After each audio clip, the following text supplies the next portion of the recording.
The show takes place in the 40s in the South Pacific. It's three brothers, the Andrews brothers, that are stagehands for the Andrews sisters. And they're setting up for a concert the night before the troops are about to go off.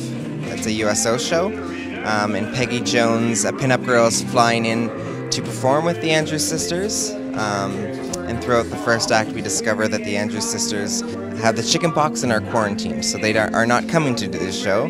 Peggy concocts an idea that the show still has to go on. You know, the troops deserve the show that they were promised. So we come back in the second act, trying to pull off this show.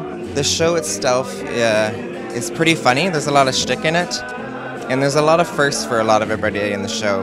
You know, you have guys that are tapping for the first time. You know, Courtney, who plays our female lead, is dancing and singing in a musical for the first time. There's just so much that happens, so fast-paced.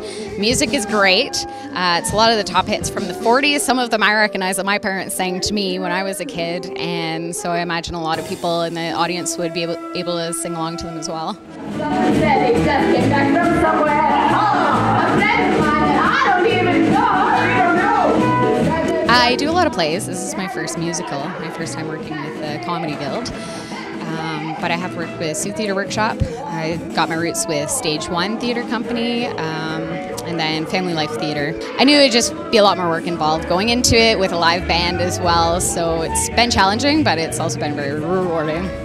The guys working their three parts are just phenomenal, so they're super funny, especially Act 2. You need to stick around for Act 2. It's going to be such a hit.